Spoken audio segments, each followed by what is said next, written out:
एवरवेल के विचित्र शहर में एक रहस्यमय पुरातात्विक बुटीक रातों रात अस्तित्व में आया। इसकी खिड़कियां अशुभ कलाकृतियों की एक श्रृंखला को प्रकट करती हैं। शहर के लोग, जो शुरू में सतर्क थे, उन्होंने खुद को रहस्यमयी दुकान की ओर आकर्षित पाया।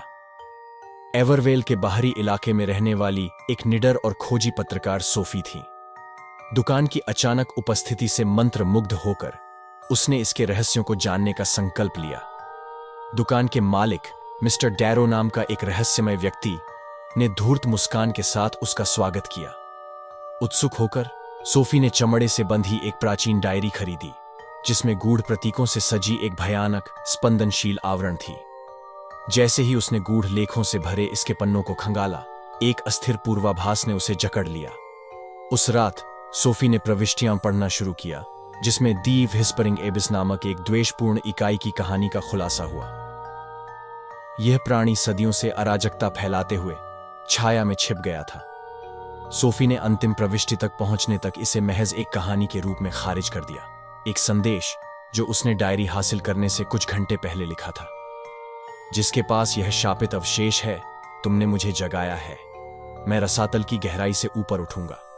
अपने आप को संभालो, क्योंकि मेरी फुसफुसाहटें तुम्हारे विनाश का कारण बनेंगी। शुरू में अशुभ चेतावनी का मजाक उड़ाते हुए सोफी ने जल्द ही रात के सन्नाटे में हल्की सी फुसफुसाहट सुनी, जो डायरी के पन्नों से निकलती हुई प्रतीत हो रही थी। जैसे जैसे दिन बेचैन रातों में बदल गए, सोफी की जीवंत आत्मा मुरझा गई। फुसफुसाहटें तेज हो गईं, भय और व्यामोह का ताना बाना बुनने लगीं। एवरवेल भी इकाई के भयावह प्रभाव में आ गया और एक शाश्वत छाया में छिपा हुआ स्थान बन गया। हताशा से प्रेरित होकर सोफी ने डायरी में एक अनुष्ठान की खोज की, जिसका उद्देश्य व्हिस्परिंग एबिस को खत्म करना था। हताशा तर्क पर हावी हो गई और उसने खुद को पुरुषवादी ताकत से मुक्त करने की उम्मीद में अनुष्ठान करने का फैसला किया।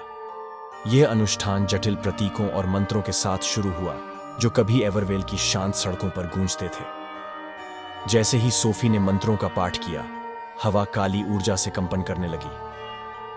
अदृश्य शक्तियां उसके चारों ओर इकट्ठी हो गईं और डायरी उसके हाथों में कांपने लगी। अचानक फुसफुसाहट बंद हो गई।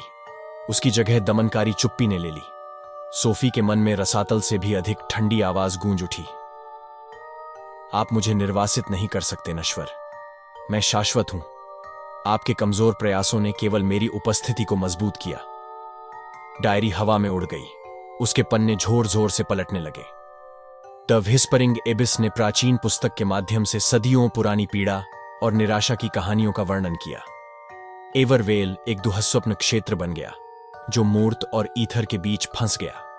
सोफी, जो अब द्वेषपूर्ण इकाई के हाथों में एक मोहरा मात्र थी, व्हिस्परिंग एबिस की इच्छा के अवतार के रूप में उजाड़ सड़कों पर घूमती थी। शहरवासी, जो कभी सौहार्दपूर्ण और मैत्रीपूर्ण थे, अब अपने पूर्व स्वरूप के खोखले आवरणों में परिवर्तित हो गए हैं। जैसे ही उन्होंने इकाई की भयावह आज्ञा को अंजाम दिया, उनकी आंखें एक अलौकिक द्वेष से चमक उठीं। अवज्ञा के अंतिम कार्य में सोफी ने परित्यक्त प्राचीन वस्तुओं की दुकान में शरण ली, जहां यह सब शुरू हुआ था। डायरी अब उसके सार के साथ जुड़कर अंधेरे ऊर्जा से स्पंदित हो गई। ये महसूस करते हुए कि शापित अवशेष को नष्ट करना ही एकमात्र उपाय है, उसने रसातल के लिए एक द्वार खोला, वह अंधेरा आयाम जहां से इकाई की उत्पत्ति हुई थी। जैसे ही उसने शून्य में कदम रखा, डायरी कसकर बंद हो गई। फुसफुसाहटें बहरा कर देने वाली तीव्रता तक पहुंच गईं। एक अंतिम दृढ़ चीख के साथ सोफी ने इकाई के भाग्य पर मुहर लगाते हुए डायरी को रसातल के दिल में डाल दिया।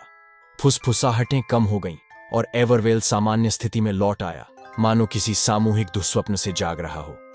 प्राचीन वस्तुओं की दुकान बिना किसी निशान के गायब हो गई और अपने पीछे केवल द सिनिस्टर क्रॉनिकल की भयावह स्मृति छोड़ गई।